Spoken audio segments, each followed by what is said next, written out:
sebetulnya konsep penanggulangan bencana nasional itu adalah menitik beratkan pada mitigasi tadi, sehingga bencana bisa kita hindari, kita perkecil. Jadi setiap bencana tidak ada yang tidak gagap. Di dunia ini namanya bencana pasti gagap. Penanggulangan bencana itu konsepnya tuh di Indonesia secara nasional itu kan segitiga biru itu. Nah disinilah peran media tuh. Maka Sumatera Barat pertama juga yang mendirikan, membentuk jaring jurnalis siaga bencana. Itu pertama di Indonesia, menjadi contoh juga. Kalau regulasi, metodologi segala macam itu sudah fix, sudah ada peraturannya semua. Nah tinggal yang dua ini. Nah kalau kita lihat dari penganggaran Sumatera Barat, ini kita sebut saja lah penganggaran kita Sumatera Barat, makin ke sini makin ciut. Top 100 channel emang tukang otak paten. Assalamualaikum warahmatullahi wabarakatuh. Waalaikumsalam warahmatullahi wabarakatuh. Kembali hadir Top 100 Channel, podcast yang akan menggurita dan memberikan kabar pencerahan pada seluruh masyarakat yang akan melihat channel ini di YouTube. Malam ini kita mengangkat sebuah topik yang sedang terjadi di sini di Sumatera Barat. Bencana lagi, gagap lagi. Dan kita hadir dengan seorang yang dulu bertungkus-tumus dalam persoalan penanganan bencana di Sumatera Barat. Yang lebih hebat itu saat bencana gempa Sumbar 2009 dan gempa Mentawai 2010, yaitu Pak Ade Edward. Saya biasa memanggilnya Mak Ade, dan beliau adalah warga legend di Top 100, sebuah WhatsApp group yang menginspirasi channel YouTube Top 100 ini. Assalamualaikum warahmatullahi wabarakatuh. Selamat malam dan assalamualaikum Ade. Waalaikumsalam. Nah, Mak Ade mengikuti 7 Maret 2024 kembali terjadi bencana di Sumatera Barat, dan terakhir infonya ada sekitar 26 orang yang meninggal dunia akibat banjir dan longsor, dan cakupan wilayah bencananya sangat luas. Ya. Ada berapa kota dan kabupaten di Sumatera Barat. Kenyataan dan fakta, Sumbar itu kata Gubernur Sumbar dulu, Pak Gamawan, adalah negeri supermarket bencana. Ya. Saya rasa yang mengendos kata-kata itu mungkin Mak Ade juga, itu kayak Pak Gamawan Fauzi. Tapi seakan-akan bencana itu sudah menjadi sebuah kebiasaan aja lagi, kejadian yang biasa saja di penghujung kekiniannya. Ya. Mak Ade melihat gimana ini? Ya, pertama kita turut prihatin, berbelasungkawa ya atas musibah yang menimpa Sumatera Barat lah secara keseluruhan, terutama pesisir selatan dan beberapa daerah lain yang terkena banjir dan longsor. Yang terbesar memang yang terparah di pesisir selatan. Sebetulnya daerah-daerah yang terkena bencana saat ini, terutama pesisir selatan, itu pengulangan sudah beberapa kali di tempat yang sama, dan itu sudah dikenal sebetulnya. Dan itu sudah langganan bencana, banjir maupun longsor. Sudah langganan sebetulnya. Seperti Tarusan itu sudah sejak tahun 90-an ya, sudah berulang kali sampai sekarang. Karena ada aliran sungai. Ya, dan sebetulnya hal demikian belajar dari yang besar yang sama dengan sekarang itu kan ketika 2012 ya 10 kabupaten kota. Ya, betul. Ya, 2012 itu terlanda banjir bandang dan banjir. Ya, ada yang berulang. Ya, seperti di Batangkuranji ketika itu cukup berulang, dalam waktu yang dekat terjadi lagi 2 kali. Nah, itu menjadi warning buat kita, ini bisa jadi 3 kali. Kan tidak mungkin dalam waktu singkat 2 kali sudah terjadi. Akhirnya di Batangkuranji itu 2012 Gubernur kita Pak Irwan Prayitno memang perhatiannya khusus terhadap bencana-bencana banjir bandang ini, Pak Irwan Prayitno, dan itu kita patut apresiasi ya idenya, karena itu kampung beliau Kuranji ya, itu kan Hulu Batangkuranji, jadi kenal betul perilaku Batangkuranji yang lidah air itu namanya. Dan beliaulah yang meminta untuk dilakukan penyusuran ke hulu sungai. Dan keluarlah metode baru untuk menghadapi ancaman banjir bandang dan longsor itu dari hulu-hulu sungai kita, ya, metodenya dengan pembersihan hulu sungai. Dan itu diadopsi oleh nasional. Ya, metode yang disampaikan Bapak Irwan Prino gitu, dan itu kita laksanakan 2 minggu membersihkan Batang Kuranji itu sampai bersih. Enggak Batang Kuranji aja ya, setelah itu banyak batang-batang lain ya. Ya, lalu tidak di hulu saja, itu satu paket pembersihan hulu Batang Kuranji dan normalisasi sungai Batang Kuranji itu sampai ke Sitema, satu paket sehingga tuntas. Sampai sekarang metode pembersihan hulu sungai itu dilanjutkan oleh Pemko Padang. Berkala Batang Kuranji itu dibersihkan dari BPBD, jajarannya, damkar dan lain-lain relawan, terus kali 2 tahun, 3 tahun pasti ditelusuri lagi sehingga dikenali betul ancaman-ancaman di atas itu. Makanya yang sekarang Batang Kuranji itu aman. Alhamdulillah. Iya, 2012 sampai sekarang aman. Tapi batang lain yang betetele. Nah, kita BNPB justru mengadopsi teknik itu dan memprogramkan untuk seluruh Indonesia menghadapi banjir bandang dari hulu sungai yang terjal dari perbukitan itu adalah dengan pembersihan hulu sungai. Nah, ini yang tidak kita lakukan secara konsisten. Yes. Nah, sehingga berulang lagi lah banjir bandang yang persoalannya sebetulnya kita tidak kenal bagaimana kondisi di hulu.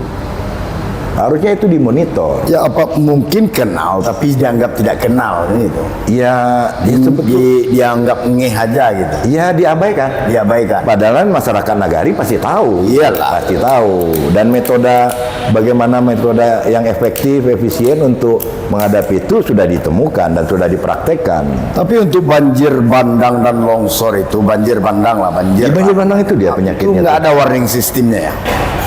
Ya, sebetulnya warning sistemnya tadi masyarakat nagari itu berkala cek ke atas. Oh gitu. Nggak harus dikirim tim dari provinsi.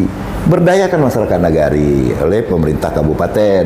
Ya BPBD. wani pironya gimana? Hah? Wani pironya gimana? Ya itu harus dianggarkan. Oh, gitu. Nah, kan nggak mungkin. Sekarang sebagai contoh kurang lebih hampir 400 miliar yang kerugian di akibat musibah Kamis yang sore di dan pesisir malam selatan itu, saja. ya. Pesisir selatan itu saja. pesisir saja itu. Pesisir saja. Belum masuk Padang Breman, belum masuk Nah, Pasaman Barat, sudah Padang. masuk semua, bisa hampir 800 miliar sekali kejadian. Nah inilah sebetulnya sudah ada konsepnya tuh. Ya. Kalau kita lakukan mitigasi itu 10% saja. Itu menyelamatkan kerugian yang lebih besar. Nggak usah 10%, 5% aja kita akan sekian puluh kali lipat. mitigasi itu kan mahal deh. Tidak mahal, justru mitigasi itu yang murah, Oh, yes, yang yes. efektif. Iya, Makanya sebetulnya konsep penanggulangan bencana nasional itu adalah menitik beratkan pada mitigasi tadi, sehingga bencana bisa kita hindari, kita perkecil, ya, terkontrol. Ya, sebagai contoh empiris tuh Batang Kuranji itu betul-betul fakta empiris bisa kita kendalikan. Ya, tapi kita kan menyaksikan di komen diskusi di WhatsApp grup top 100 itu. Ya, Itu kan terkesan bencana lagi, gagap lagi. ya. Yang gagap ini siapa? Ya, Dan semestinya gimana caranya untuk tidak gagap dengan bencana? Karena tahu kan geografis Sumatera Iya. Barat ini adalah langganan bencana. Ya. Jadi setiap bencana tidak ada yang tidak gagap. Di dunia ini namanya bencana pasti gagap. Jepang saja kena bencana tsunami itu gagap, ekonominya juga terganggu. Tapi kan dia cepat survive ada ya. Ya, itu responsibility-nya ya. Ya. Nah, bagaimana dia mempersiapkan sebelumnya. Ya, tetap saja gagap. Bedanya ada gagapnya berlama-lama dan tidak terselesaikan. Akhirnya Dan di Sumber gagapnya dipelihara ya.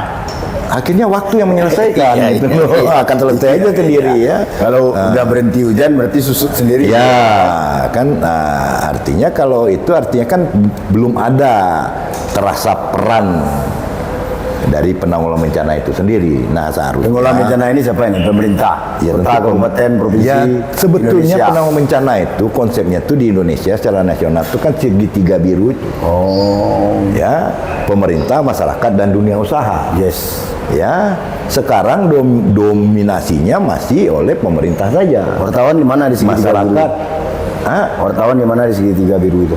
itu di masyarakat. Oh, Ya, nah selama ini kan media itu sangat membantu. Tanpa media penanggulangan bencana bubar. Nah, disinilah peran media tuh. Makanya Sumatera Barat pertama juga yang membentuk jaring jurnalis siaga bencana. Yes, Itu yes, pertama yes. di Indonesia menjadi contoh juga. Sebetulnya Sumatera Barat dalam penanggulangan bencana ini menjadi contoh bagi nasional.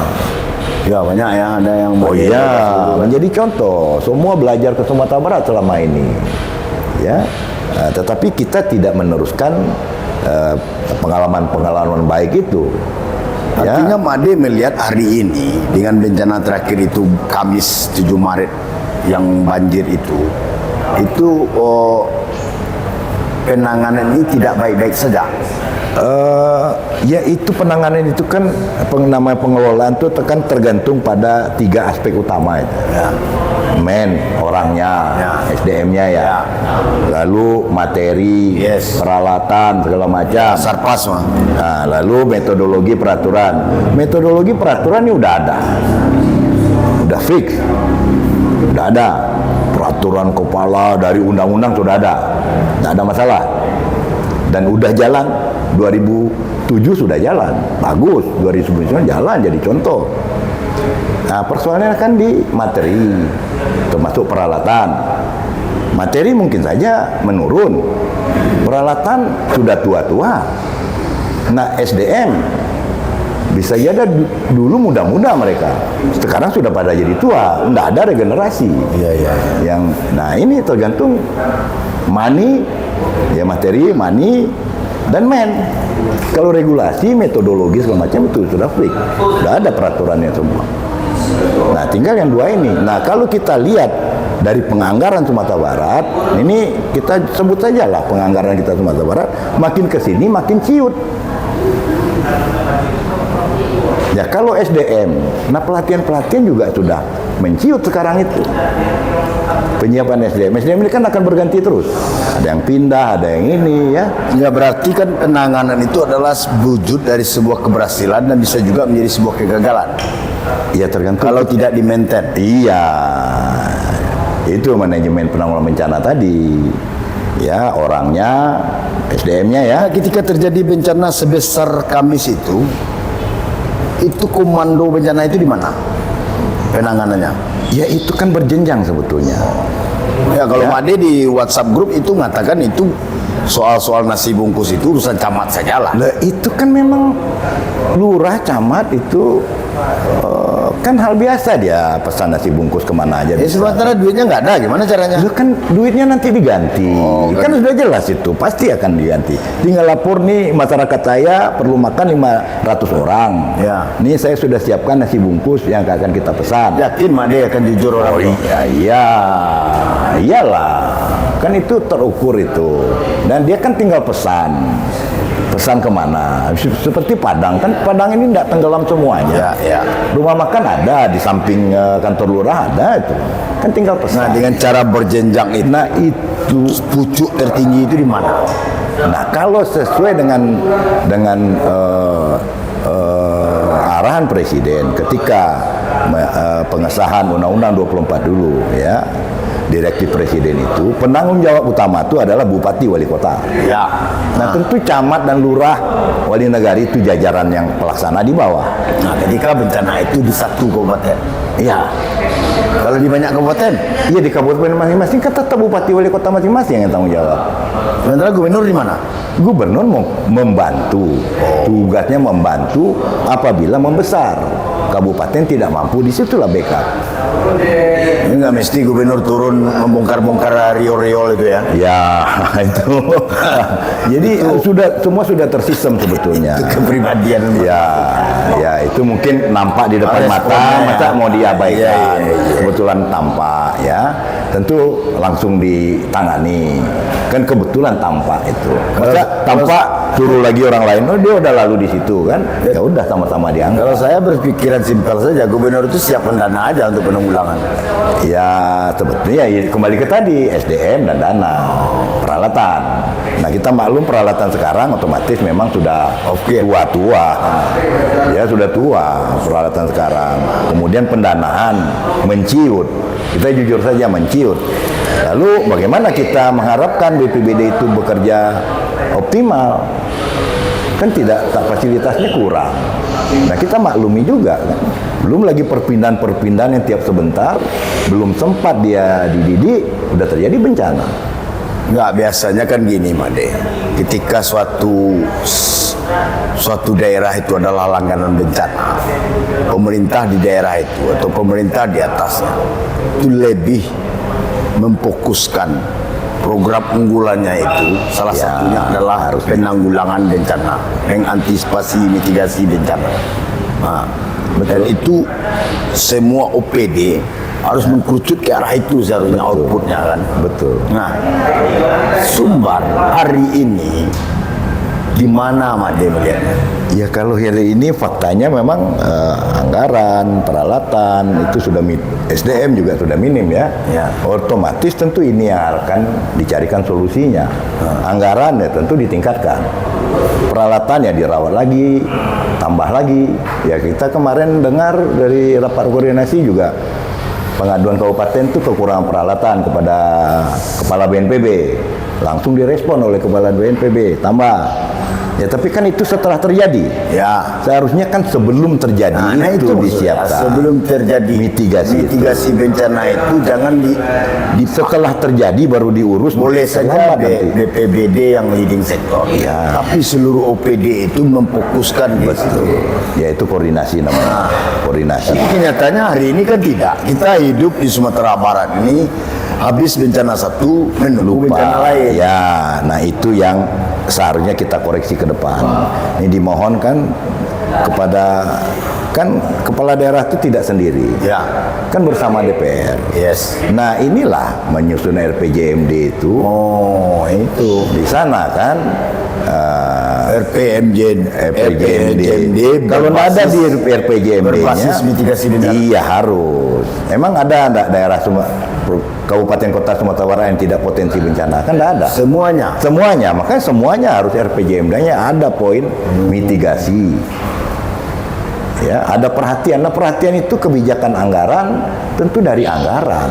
Ya kan anggaran itu muncul ketika RPJMD ada kan gitu. Iya kan di pemerintah itu kan anggaran berbasis kinerja. Gubernur, wali kota, bupatinya jalan ke sini, dewannya ke sana gitu ya. Ya ini ke depan mudah-mudahan kita parade kemanusiaan. Ya ke depan inilah mudah-mudahan semua pihak menjadi kesadaran. Ada nggak tergerus pola kebersamaan kolaborasi waktu Made dulu di kebencanaan dengan menangani bencana dengan sekarang? Ya kalau dulu semua pihak itu saling berkoordinasi. Yes. Ya. Sehingga tidak ada yang termasuk TNI Polri. Termasuk TNI Polri. Ya kita itu jangankan cuman potensi lokal. 2009 itu 25 negara masuk ke Sumatera Barat. Yes, gempa Sumbar. Iya, itu dikoordinir semua. Kan lebih banyak lagi aspek yang harus dikoordinasikan. Nah, itu pengalaman baik sebetulnya, baik itu metode, pelaksanaan segala macam tinggal diadopsi. 2009 itu kan UN OCHA malah memuji, dunia memuji. Malah itu diadopsi juga oleh lembaga internasional. Bagaimana metode di Sumatera Barat itu untuk diterapkan di daerah lain dan di negara lain. Karena itu luar biasa sekali itu 2009, 25 negara. Nah, sekarang? Ya sekarang ya inilah yang harus kita benahi bersama. Sebagai contoh 2012 kita masih ingat di YouTube pun agak elon kelakon ya. Jadi nah kita kan faktanya sebagai contoh 2012 banjir bandang di Kota Padang yang besar. Itu 10 kabupaten kota masuk ke Kota Padang. Hari kedua sudah masuk. Hari kedua sudah masuk. Itu karena matchingnya koordinasi. Satu, kedua memang kabupaten kota punya anggaran. Yes. Sehingga tidak nunggu dulu anggaran dari mana. Iya. Karena kabupaten kota punya anggaran. 2012 itu juga banjir bandang besar pertama di Pasaman itu. Ya. Ya, di Simpati. Ya. 10 kabupaten kota. Saya ke sana itu. Keroyokan ke sana. Sehingga 1 minggu selesai. Iya. Bersih semua, tidak ada. 1 minggu selesai. Nah, ini yang harus. Selain persoalan tadi yang Ade sebut, mulai dari operasi hulu sungai, Hulu sungai itu yang operasi penting. hulu sungai Ya. sampai RPJMD berbasis mitigasi. Ya. Lalu yang ingin saya pertegas itu soal ini, Made. Soal apa tadi? Penguatan kapasitas dan penanganannya itu gimana mestinya. Sebetulnya standar operasinya sudah ada, tinggal ikut saja. Ya, kalau terjadi banjir bandang, apa kebutuhan itu kan sama aja. Mau banjir bandang di Padang, mau banjir bandang di Pasaman, yang kebutuhan. Mengapa setiap banjir bandang itu yang menjadi kambing hitam dugaan illegal logging? Ya ada faktor itu. Ada faktor itu. Tapi dugaan ada, tapi nggak pernah terungkap. Nah itu dia. Kan kita juga